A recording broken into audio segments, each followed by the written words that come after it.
চালের গুঁড়ি দিয়ে রুটি বানাবো। রুটিটা এত সফট ও এত সুন্দর তুলতুলে হবে যা আপনারা বিশ্বাস করতে পারবেন না।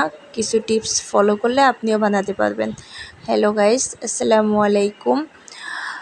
তো প্রথমে আমি একটা প্যানে আন্দাজ মতো পানি দিয়ে নিব, যেহেতু আমার আন্দাজ মতো আমি রুটি বানাবো, তো সেই ক্ষেত্রে আমি পানি দিয়ে দিব। তারপর পানিটা যখন অনেকখানি সময় নিয়ে বলক আসবে, ওই পর্যায়ে আমি আটা দিয়ে দিব। আটা দিয়ে কিছুক্ষণ জাল কমিয়ে অল্প আঁচে আমি চুলায় রেখে দিব। যখন আটাটা সিদ্ধ হয়ে যাবে, এরপর নিয়ে আসবো মথার জন্য। তো দেখেন, আমি গরম থাকা অবস্থায় আটাটাকে আমি ভালো করে একটা কাই বানিয়ে, মানে রুটি বানানোর মতো একটা ডো বানিয়ে নিচ্ছি। তো এরপর আমি একটা সুতো দিয়ে আমি আটাটাকে এরকম সাইজ করে করে গোল গোল করে একই মাপের কেটে নিচ্ছি।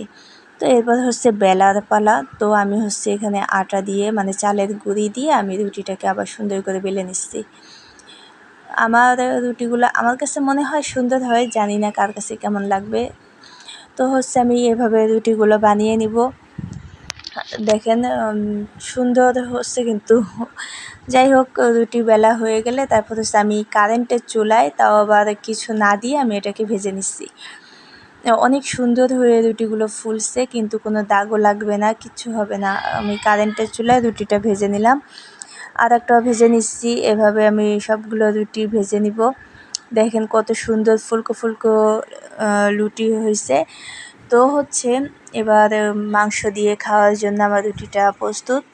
আর রুটিটা আপনি যখন সিদ্ধ করবেন, তখন অনেকক্ষণ চুলায় অল্প আছে কিছুক্ষণ বসিয়ে রাখবেন, তাহলে দেখবেন গুঁড়িটা অনেক সিদ্ধ হবে সুন্দর। তো এই যে খাওয়ার জন্য রেডি।